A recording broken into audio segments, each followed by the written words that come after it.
I have paid $75,000 of debt off.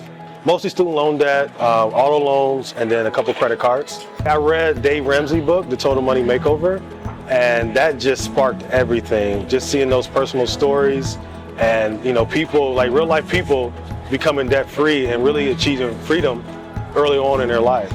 I would say just, you know, talking, you know, to family and friends and knowing that we're all in the same predicament. I say, shoot, why not? Why should I hold this, you know, information to myself? Let's just document it on social media. And since then, man, it's just been a firestorm. You know, it's taken off.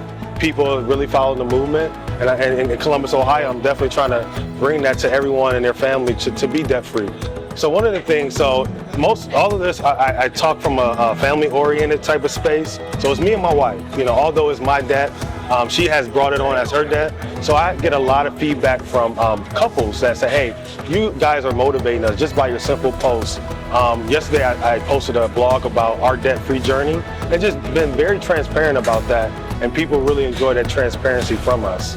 Get everything in order. Know how much you owe. Know how much you bring in on a monthly basis, every 2-week basis, whatever, how you get paid. Kind of do an inventory of your finances, what you owe, what you get in, and even your future long-term financial goals. Trying to put all that into one space and being intentional about achieving those goals, reducing that debt, and growing your income. So at one time, I was working for an accounting firm. So with that firm, I would work at different locations in different cities. So I worked there for about 3 years, and for each city that I went to, I got taxed. At the time, I didn't know. So fast forward a couple years later, I get a bill for $25,000, and I was like, oh crap, how am I going to pay this? Do I need a tax attorney?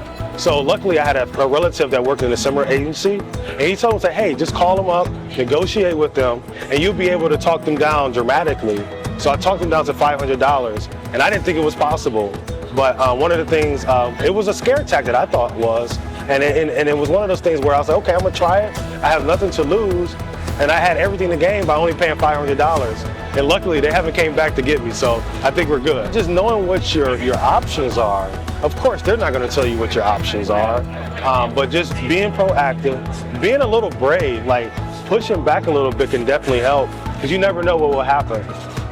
Hey, I think you should go to Google, go to the YouTubes of the world and do your research to see what your options are. I wasn't trying not to pay it. I knew I had to pay it, but a lot of that amount was just interest and penalties, which is just thrown on top of the debt that I owe. And they just want money at the end of the day, in my perspective. So I just say, just do your research, because it's out there, the information's out there. Find ways to grow your money. Work smart, not hard. There's ways to grow your money through the stock investing, real estate investing, or even just saving your money and put it into like an index fund and just letting it grow. Or even like entrepreneurship. It's so many avenues to grow your wealth and grow your money so you can have that freedom.